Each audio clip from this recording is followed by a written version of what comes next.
There's something about seeing someone give of themselves for someone else, isn't there? Especially during this time of the year when we're used to sometimes receiving a lot. We're drawn to these acts and oftentimes inspired by them. Call it service, charity, sacrifice. It could be our men and women who give their lives to protect our country.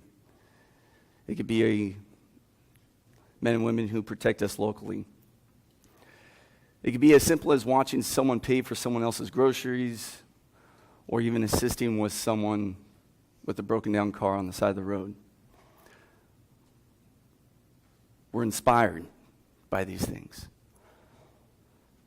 And we all have our anecdotal experiences or examples of people in our lives that we can tell of these stories about people going out of their way to serve someone else.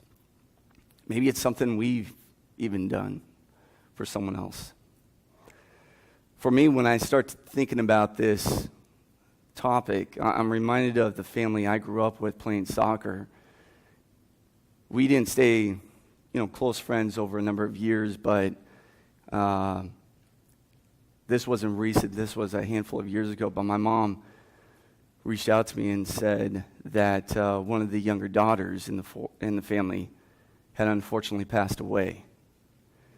And whereas that was heartbreaking in and of itself, it was when my mom had told me that she had become a nurse and had stopped to assist someone who was in a car accident. And someone hadn't seen the car accident. And when she was assisting, that's when she got hit. It's an emotional response, is it not, to the attitude of a servant, service, sacrifice. It's what makes us human. When God said He made us in His image, I fully believe He instilled that emotion within us. And maybe we're drawn to it because it's not what society typically promotes. Society typically promotes me, myself, self-promotion, my successes, especially at this time of the year when we're reflecting back on what we've done and what we've accomplished over this last year. And I guess in the face of that, I've realized that I need to want to become a better servant. I don't want to be just the one who is inspired by others giving of themselves.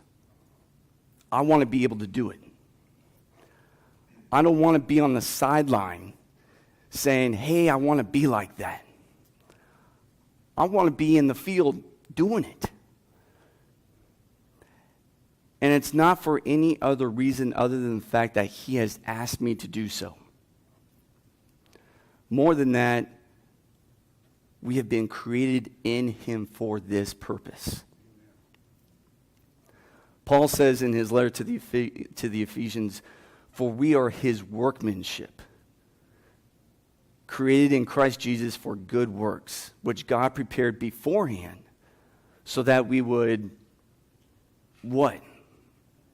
So that we would observe, so that we would think about, so that we would read about, so that we would feel motivated to do something? No. He says so that we would walk in them. He is telling me, you be my servant and you live as such. Don't give me mere lip service. You get out there and live it out. What good does it do if I sit back and simply learn, observe, and read about being the good servant without doing something about it? He says, walk in them. And so with that in mind, I came up with 3 fairly basic biblical principles that are fundamental to this pursuit of becoming a better servant of His and to live a daily life of service. And I did it based on the life of Jesus Christ. So the first would be humility. I don't know how one can live a life of service without starting with humility. Paul tells the Philippians in Philippians chapter 2, do nothing from selfishness or empty conceit, but with humility of mind, regard one another as more important than yourselves. Do not merely look out for your own personal interests, but also for the interest of others. Here's the thing. If I consider my life, my time, my efforts, and my pursuits in life more important than yours, I doubt that I'm going to be very prone or apt at giving of myself for someone else. When you think about Jesus' life, from the very beginning, it was a story of humility, was it not? Just the mere fact that He, God, became us, the created, was the ultimate act of humility in and of itself. Sometimes I entertain myself to think, even if He had come to this earth and lived as an earthly king, and had, received accolades and earthly power in addition to the majesty that was already rightly His as God, that still would have been an act of humility because He was still becoming human. But that's not what He did. Instead, he comes into this world, into a family where they don't even have a place to stay. So He's placed in a manger. Instead, He lives portions of His life when He doesn't even have a place to call His home. Foxes have holes and birds of the air have nests, but the Son of Man has no place to lay His head. Instead, He lives a life of service. Even the Son of Man did not come to be served, but to serve, and to give His life as a ransom for many. Of course, in reflecting on Jesus' humility, it's hard to overlook the washing of the disciples' feet. The very act of it summarizes so much of His life and His attitude. And I absolutely love how John prefaces that whole scene. I don't want you to even turn to it right now. I'm going to read it for you. Jesus, knowing that the Father had given all things into His hands, and that He had come forth from God and was going back to God, does what? It's almost like a cliffhanger. Did He finally sit on the throne that was rightfully His based on what John is saying there? Did He subject all people to His will? Knowing that the Father had given all things into His hands, what did He do? He got up from supper and laid aside His garments, and taking a towel, He girded Himself. Then He poured water into the basin and began to wash the disciples' feet and to wipe them with the towel with which He was girded. In order for me to be a servant, I need to humble myself as He did. Knowing that the Father had given all things into His hands, what does He do? He takes a towel and He serves. The second biblical principle would be love. Humility is one thing. Love is something entirely different, and most certainly hard to do depending on the situation, depending on the person. If you heard me before, I wish the verse said, love everyone like yourself except for those who cut you off when you're trying to get on that off-ramp. If you haven't heard me talk about that before, just ignore that I even said that. But acting out of love is not always easy. It's not easy. But just because it may be tougher at times doesn't mean that it's something that we can gloss over. Paul tells the Corinthians, let all, I love the extremes of the Bible, let all that you do be done in love.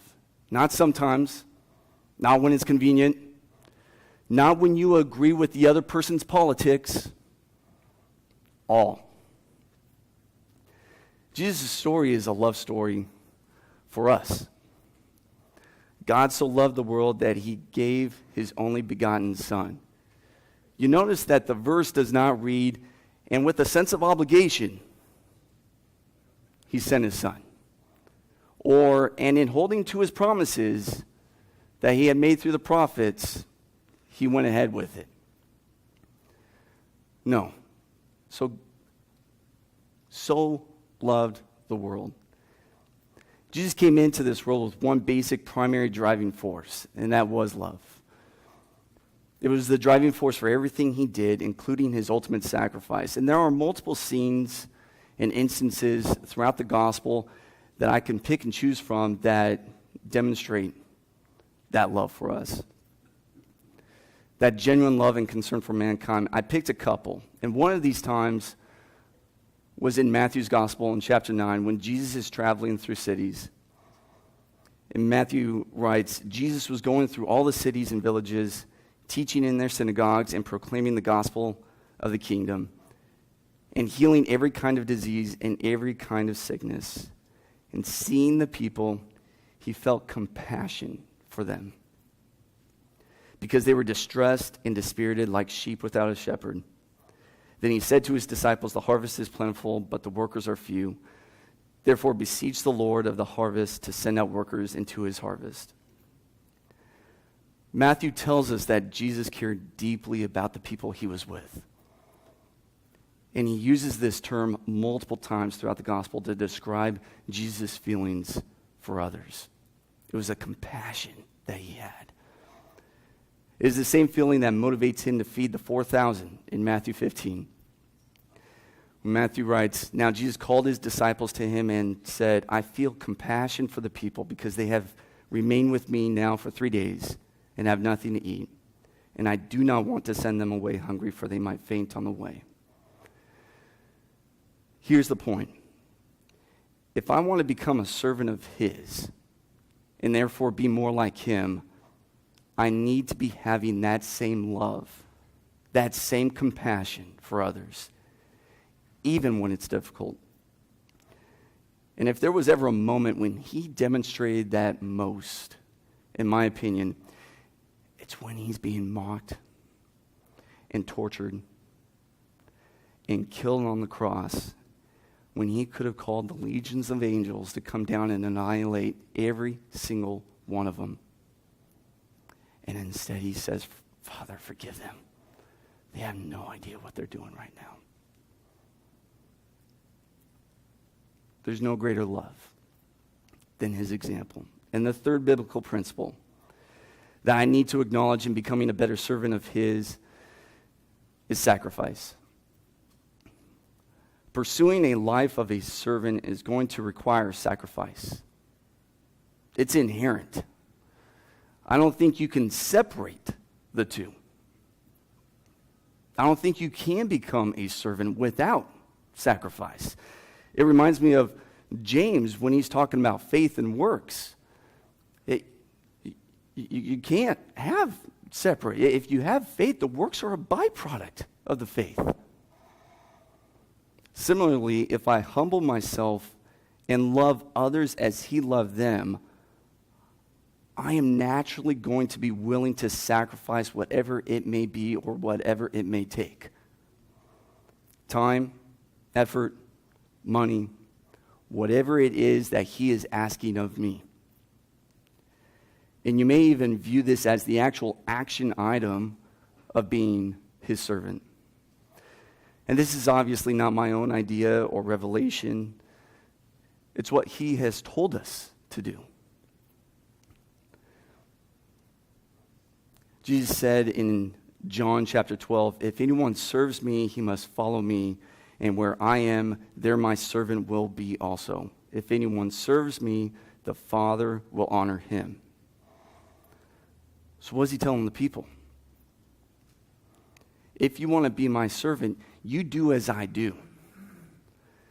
He didn't come to this earth and live a life of telling us, demanding us, requiring us to do things he wasn't already doing. He says, you follow me.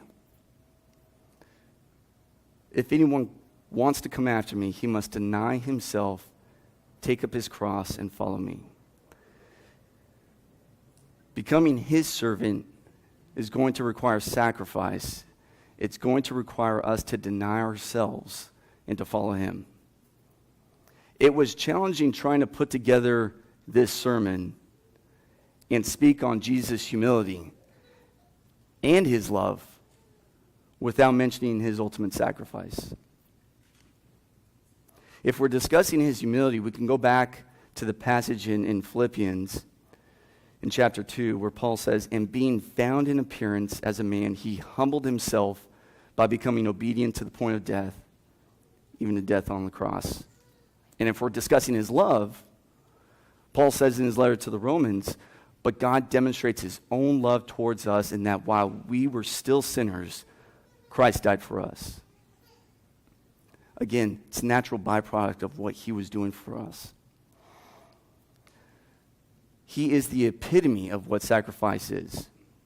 And if we think about the heart of the servant, the attitude towards potential sacrifice, what was Jesus' attitude who knew exactly what laid in store for him?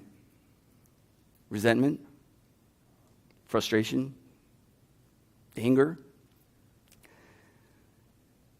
Hebrews 12, Jesus, the originator and perfecter of the faith, who for the joy set before him endured the cross, despising the shame, and has sat down at the right hand of the throne of God.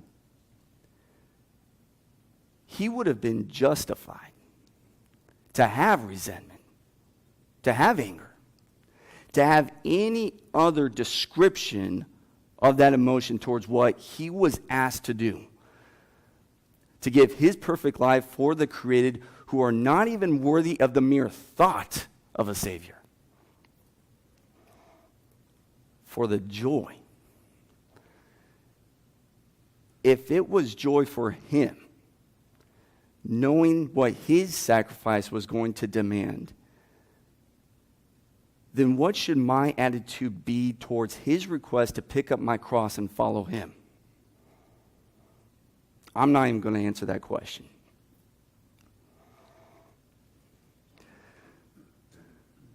Being a servant does not come with high accolades in this world. It just does not. You mention the life of a servant to anybody else, it's not the president of a company, it's not a CEO. It's the complete opposite. It's a fairly low position. However, there is no greater honor in this life than to be his servant. Because as his servant, you are his child, and even more than that, you are his. To become a better servant, I need to clothe myself with him on a daily basis. And so here's my hope and here's my prayer. That I humble myself as he humbled himself. That I love as he loved. That he gives me his eyes so I can see people as he did. And that I find joy in the sacrifices it will take along the way. And in doing so, I believe I will be a better disciple, a better ambassador, and a better servant of his. Let's go to God in prayer.